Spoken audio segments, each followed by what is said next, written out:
Je m'appelle Lydia Prescott, et quand j'avais 17 ans, mes parents m'ont mise à la porte pour une seule raison, j'étais enceinte. Même aujourd'hui, j'entends encore la porte claquer derrière moi. Ce bruit n'a pas simplement mis fin à une mauvaise soirée. Il a marqué, sur le champ, la fin de mon enfance. J'ai dormi sous des ponts, grelottant de froid, parlant à voix basse à un bébé que je n'aurais jamais la chance de tenir dans mes bras. Au milieu de cette nuit-là, je me suis fait une promesse. Un jour, ils se souviendraient du nom qu'ils avaient tout fait pour effacer. 20 ans ont passé avant qu'ils ne réapparaissent. Ils ne sont pas revenus pour s'excuser, encore moins pour demander pardon. Ils sont revenus pour me poursuivre en justice, pour la fortune que j'avais bâtie à partir de rien, pour l'empire né directement des cendres de leur rejet. Après m'avoir abandonné quand je n'avais rien, ils voulaient leur part de ma réussite. Ce qu'ils ignoraient, c'est que j'avais attendu ce moment toute ma vie. Je n'étais plus cette fille qui pleurait seule sous la pluie. J'étais devenue la tempête. Cette histoire ne parle pas seulement de vengeance. Elle parle de renaissance. De la façon dont la douleur s'est transformée en force, et dont le silence est devenu la victoire la plus assourdissante. Bienvenue dans Revenge House USA, où chaque épisode met à nu la trahison, la justice et la métamorphose. Restez jusqu'à la fin, le retournement de mon histoire vous coupera le souffle. Ne manquez pas le prochain Turn Off FATE, abonnez-vous maintenant et assistez au moment où tout bascule enfin. Je me souviens encore de l'odeur de cannelle brûlée de la bougie de ma mère, le soir où ma vie s'est effondrée. Notre maison de Portland était silencieuse, trop silencieuse, quand je suis entrée en tenant ce petit bâtonnet aux 2 lignes roses. Mon père était assis à la table de la cuisine, faisant défiler des annonces immobilières comme si le monde ne venait pas de changer. Quand j'ai enfin murmuré « Je suis enceinte », l'air s'est glacé. Il a levé les yeux lentement, son regard tranchant et calculateur, comme s'il évaluait déjà le prix de mon erreur. « Tu as 17 ans, Lydia », a-t-il dit. « Tu as détruit tous les projets que nous avions pour toi. » Sa voix est restée calme, mais elle m'a blessée bien plus que n'importe quel cri. Ma mère ne s'est même pas tournée vers moi. Elle a reposé son verre de vin et a marmonné. On attendait mieux d'une Prescott. Puis la phrase qui a tout brisé. Tu n'es plus la bienvenue dans cette maison. Au début, j'ai cru qu'il bluffait. Cet espoir s'est envolé quand mon père s'est levé, a attrapé ma valise et l'a déposée près de la porte. 10 minutes, a-t-il dit. Prends ce que tu peux. La photo de famille de Noël dernier était déjà retournée face contre la cheminée. Quand le cadre a heurté le bois, le bruit a résonné comme un verdict final. J'ai essayé d'appeler Ryan Whitmore, mon petit ami, mais il n'a pas répondu. Le lendemain, un email est arrivé, envoyé par l'avocat de ses parents, me demandant de ne plus jamais contacter Ryan. C'est à ce moment-là que j'ai vraiment compris, j'étais complètement seule. Cette nuit-là, la pluie de l'Oregon s'est mise à tomber, froide, incessante, impitoyable. J'ai dormi sous un arrêt de bus, mon sac à dos en guise d'oreiller, une main posée sur mon ventre pendant que je murmurais des excuses au bébé que je n'avais même pas encore nommé. Les passants me contournaient comme si je n'existais pas, évitant le regard de cette fille aux yeux gonflés et aux mains tremblantes. Chaque goutte de pluie ressemblait à une punition. Chaque rafale de vent me rappelait tout ce que j'avais perdu. La 3e nuit, la faim était si intense que je pensais disparaître. Quand le matin est arrivé et que la lumière s'est levée, je me suis fait un autre serment. Je me suis juré de leur faire regretter chaque larme que j'avais versée. Je me suis promis de m'élever si haut qu'ils s'étoufferaient dans leur propre fierté. C'est à ce moment-là que Lydia Prescott, la fille obéissante, est morte. À sa place, autre chose est née. Un feu discret, obstiné, impossible à éteindre. Les nuits à Portland paraissent interminables quand on n'a nulle part où aller. À la fin de la première semaine, je ne ressentais même plus le froid et cela m'a fait plus peur que la pluie elle-même. J'ai appris quel café laissait entrer les gens juste pour se réchauffer.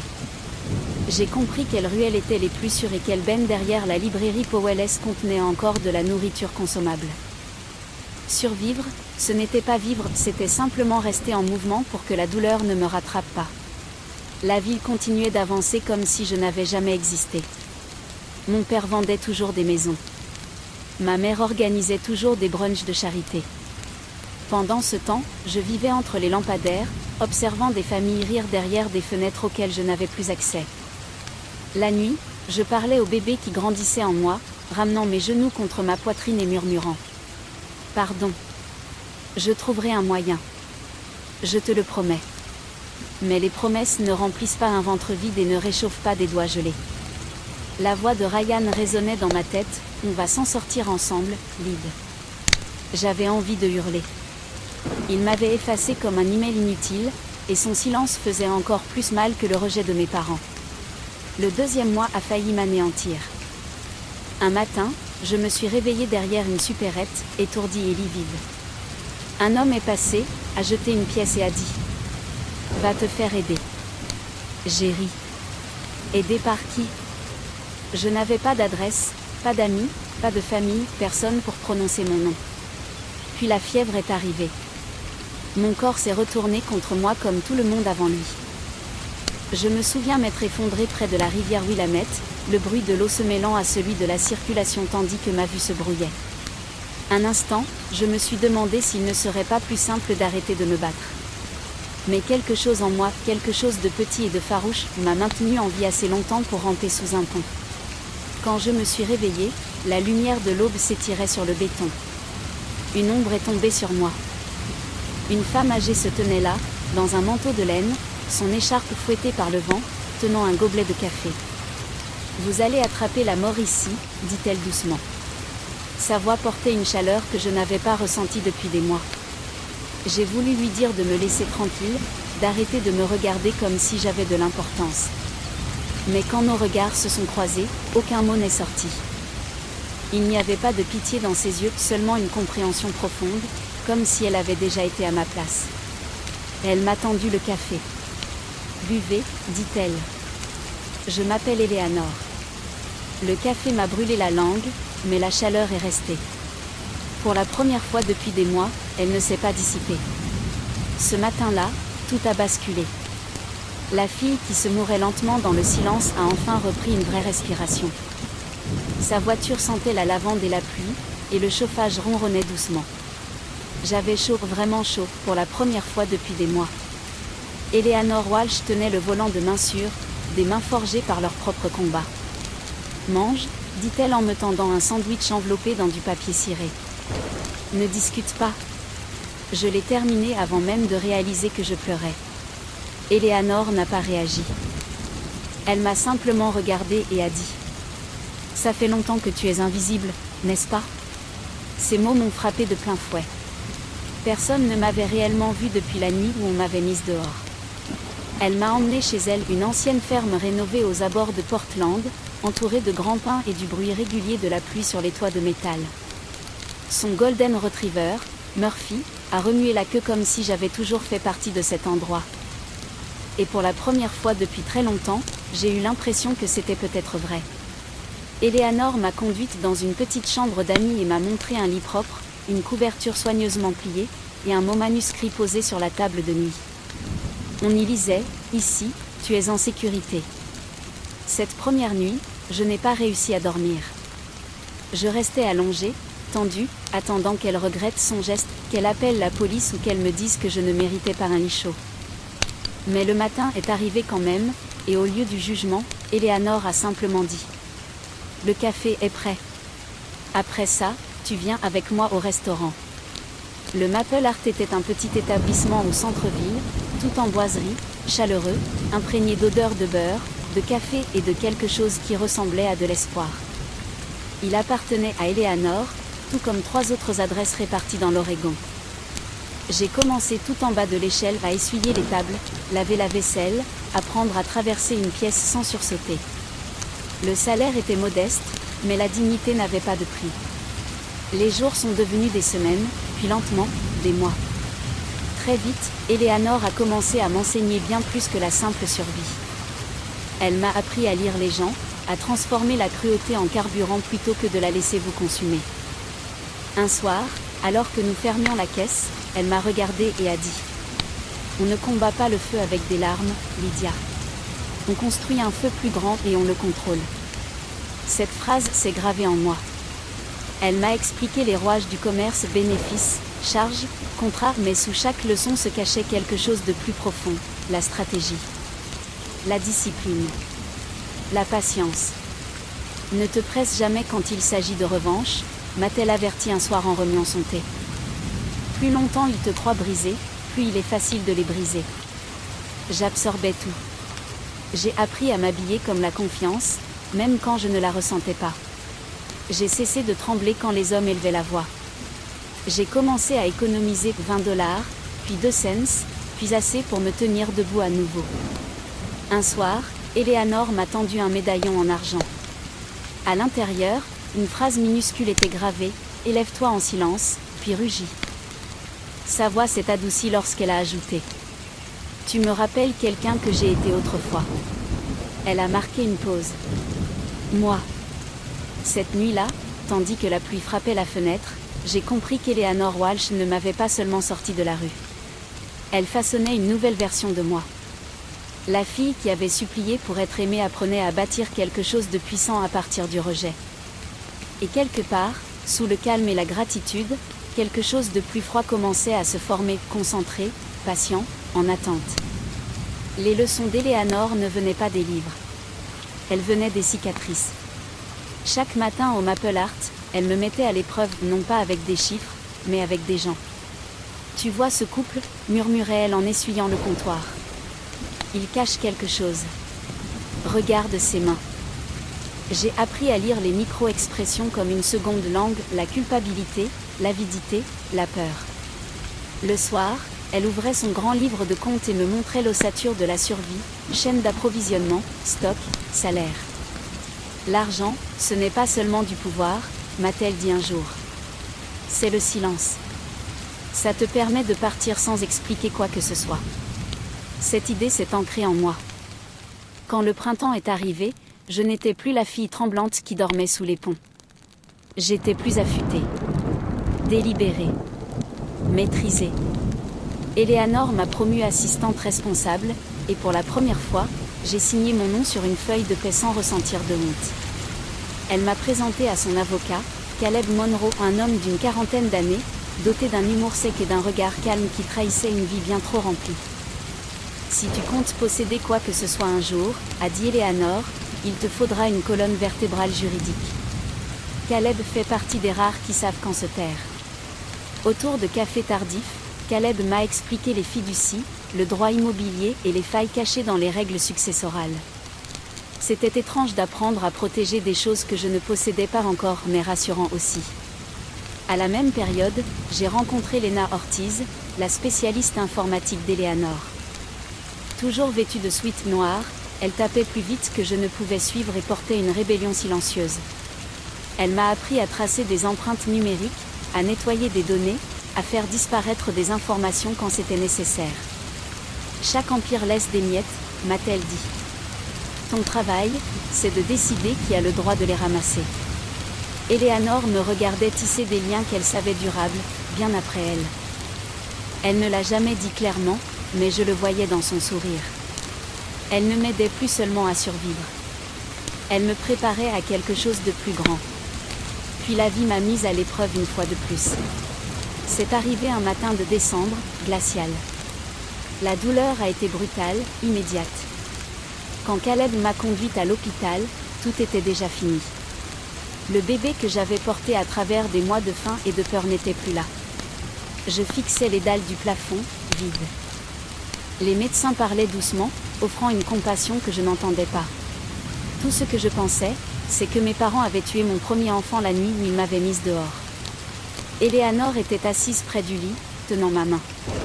Sa voix ne tremblait pas, « Tu as perdu quelque chose de précieux », a-t-elle dit.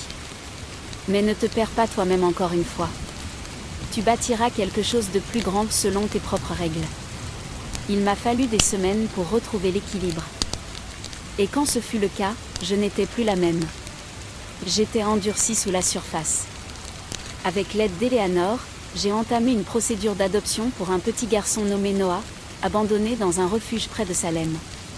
Quand je l'ai pris dans mes bras, ses minuscules doigts se sont refermés sur les miens comme une promesse. J'ai murmuré. Tu ne seras jamais seule comme je l'ai été. À partir de cet instant, j'ai cessé d'être une victime. Je suis devenue une femme reconstruisant son monde, brique par brique, avec méthode. Chaque leçon qu'Eleanor m'avait transmise devenait le socle de quelque chose d'intouchable. Les années ont trouvé un rythme stable.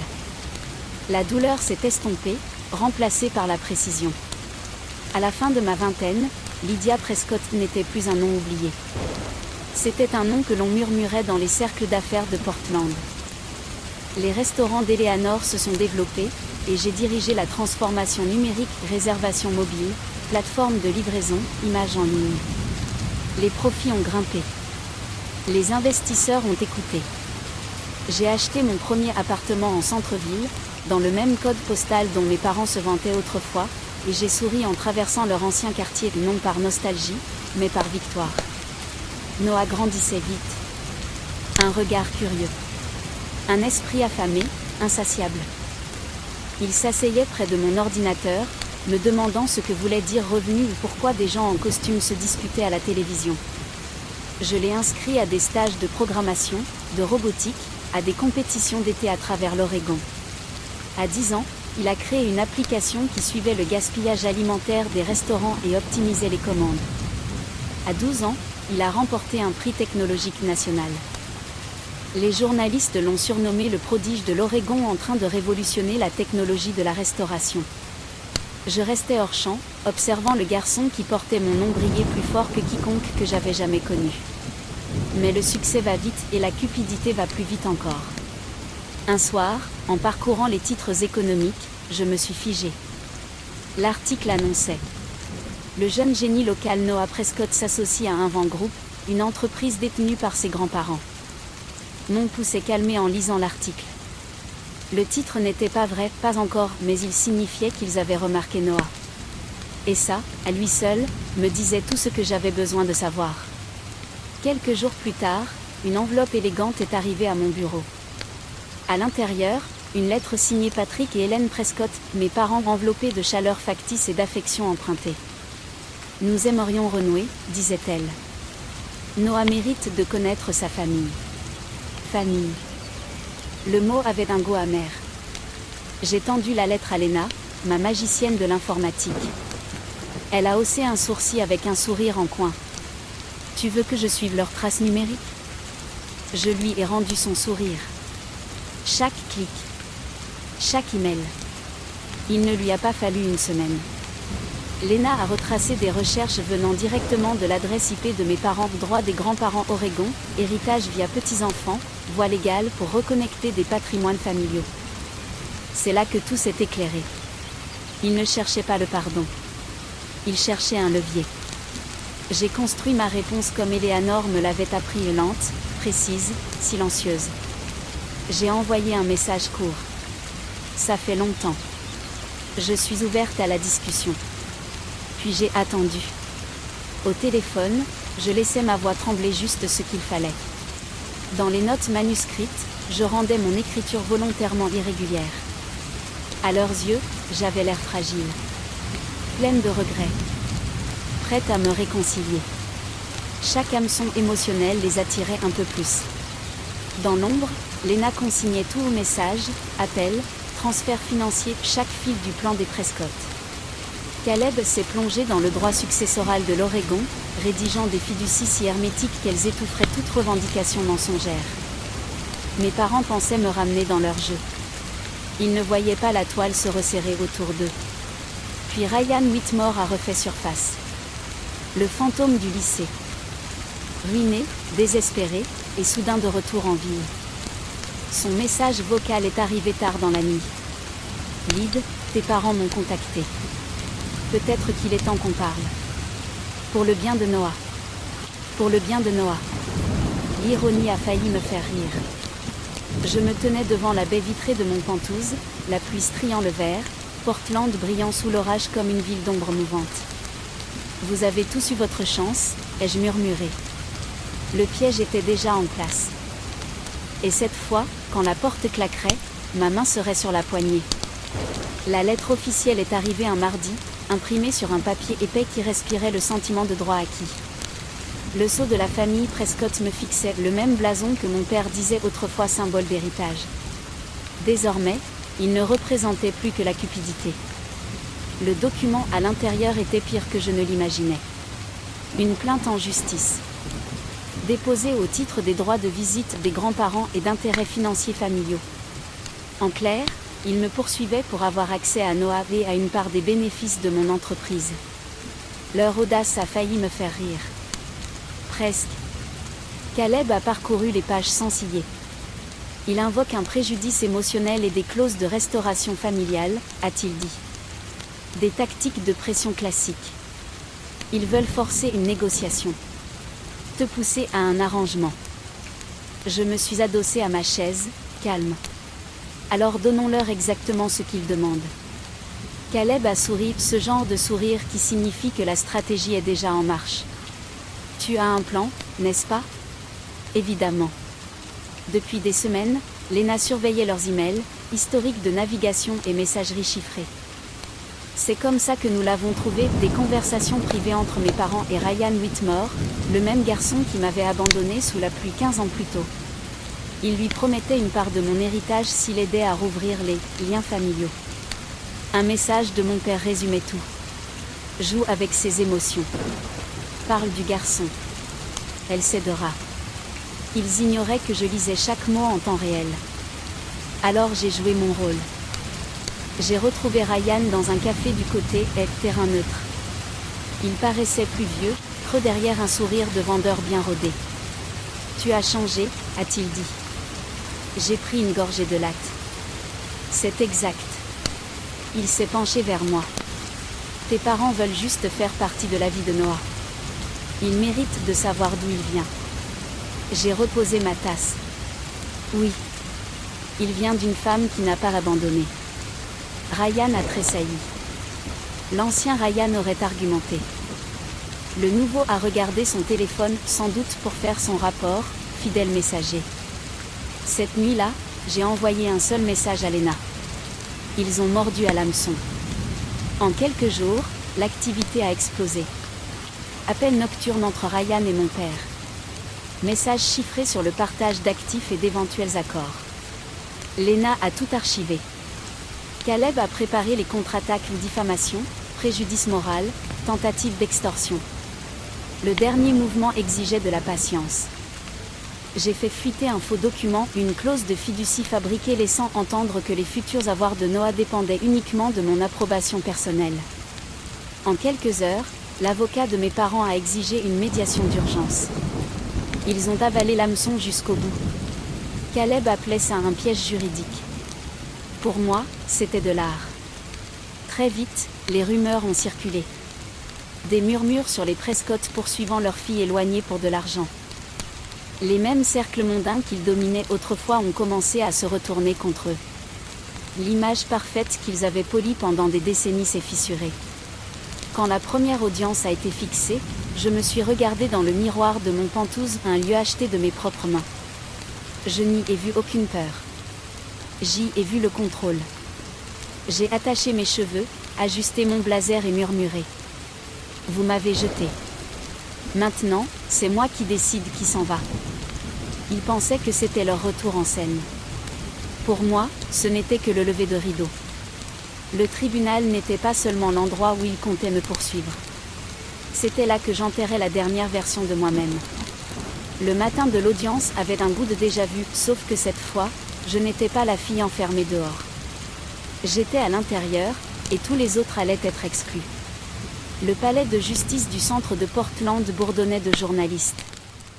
Mes parents avaient servi à la presse une histoire larmoyante, des aînés au cœur brisé, désespérés de renouer avec leur fille et leur petit-fils.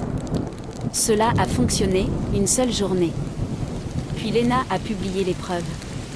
Capture d'écran de conversation chiffrée. Preuve de coordination avec Ryan.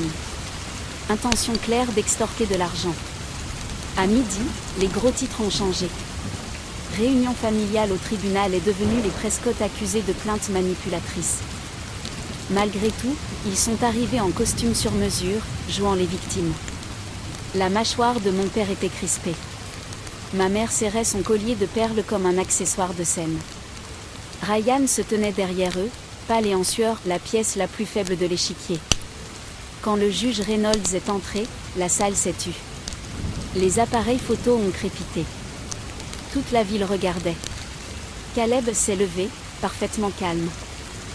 Votre honneur, avant d'examiner les demandes des plaignants, ma cliente souhaite que certains éléments soient versés au dossier, car ils concernent directement la crédibilité de ceux qui intentent cette action. Et c'est à cet instant précis que tout a commencé à se défaire. Le juge a esquissé un léger signe de tête. Poursuivez. Les lumières de la salle d'audience se sont tamisées, et un projecteur s'est mis à bourdonner derrière la barre des témoins. Le premier email est apparu à l'écran. Objet, récupérer la fortune de Lydia. De Patrick Prescott. À Ryan Whitmore.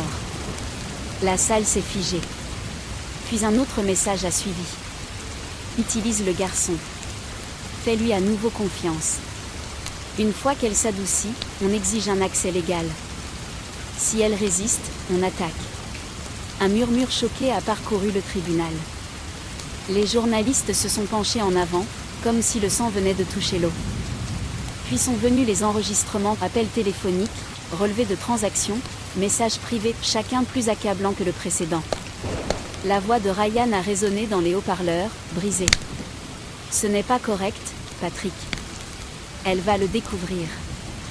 La réponse de mon père a suivi, froide, assurée. Elle est trop émotive pour se défendre. L'ironie avait un goût exquis. Je me suis levé lentement, calme, parfaitement stable. Votre honneur, ai-je dit d'une voix posée, il y a 20 ans, ils m'ont mise à la porte parce que j'étais enceinte. Ils m'ont dit que j'étais une honte.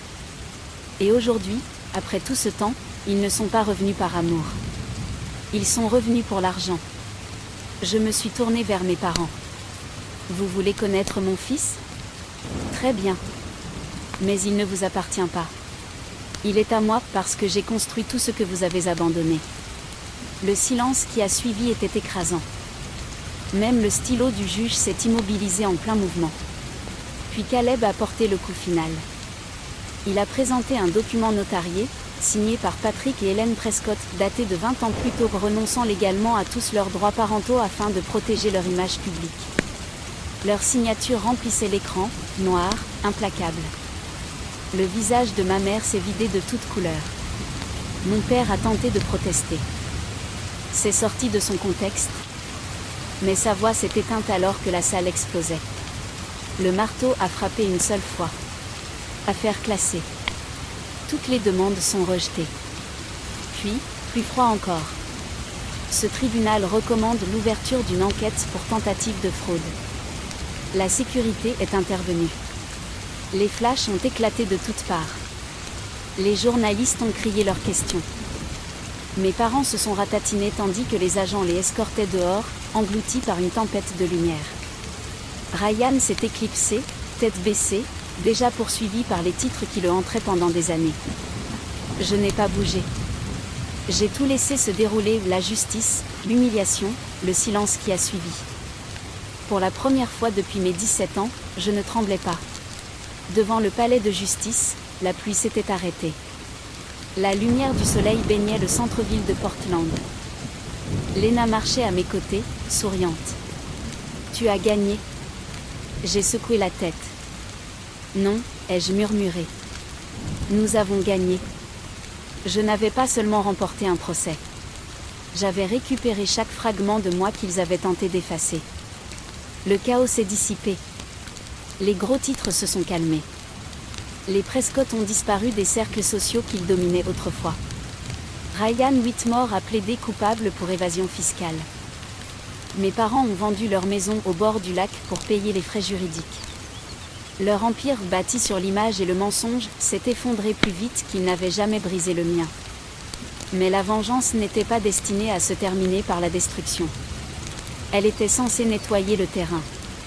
J'ai continué à bâtir. J'ai développé la chaîne Maple Art en l'honneur d'Eleanor. À sa mort, elle m'a laissé ses parts, sa maison, et un mot manuscrit qui a tout changé. Fait de cet héritage une œuvre de guérison, pas de haine. 6 mois plus tard, j'ai lancé la fondation Eleanor pour l'ascension des femmes, dédiée au soutien des mères célibataires et des filles abandonnées à travers l'Oregon. La première bourse a été attribuée à une jeune barista nommée Tasha, 20 ans, enceinte, terrifiée, exactement comme je l'avais été autrefois. Lorsqu'elle a pleuré dans mes bras en murmurant « Merci », j'ai enfin compris à quoi servait réellement le pouvoir. Noah se tenait à mes côtés lors du gala d'inauguration de la fondation, 17 ans maintenant, grand, solide, plus sage que je ne l'avais jamais été à son âge. Sa start-up technologique attirait déjà des investisseurs. Il s'est penché vers moi et a dit « Tu m'as appris que la famille, ce n'est pas ceux qui te donnent naissance. C'est ceux qui sont présents. » Ma gorge s'est serrée. À cet instant, j'ai su que j'avais fait quelque chose de juste. Plus tard dans la soirée, sous les lumières dorées et chaleureuses, Caleb Monroe, l'homme qui était resté à mes côtés à travers chaque tempête, a pris ma main. « Tu as construit tout ce dont tu rêvais autrefois », a-t-il dit. « Pas tout », ai-je murmuré. « Mais j'y arrive. » Quand il a sorti une bague, je n'ai pas pleuré. J'ai simplement souri, calme, certaine. Oui. Les applaudissements ont rempli la salle, mais au cœur de ce bruit, j'ai ressenti la paix. La vraie. Celle qui reste. J'ai pensé à la fille qui dormait sous des ponts, murmurant des promesses à un bébé qu'elle n'a jamais pu tenir dans ses bras. Elle n'avait pas disparu. Elle était là, debout, renaissante. Je me suis tournée vers la caméra qui filmait le gala et, à travers des larmes silencieuses, j'ai dit « On ne gagne pas en détruisant ses ennemis. On gagne en leur survivant. » Quand les lumières se sont éteintes, les dernières chaînes de mon passé se sont dissoutes. Lydia Prescott, autrefois rejetée, désormais inarrêtable. Une femme qui a bâti son trône à partir des cendres de son propre nom. Et lorsque la vidéo finale a été diffusée en ligne, les derniers mots sont apparus en lettres épaisses à l'écran.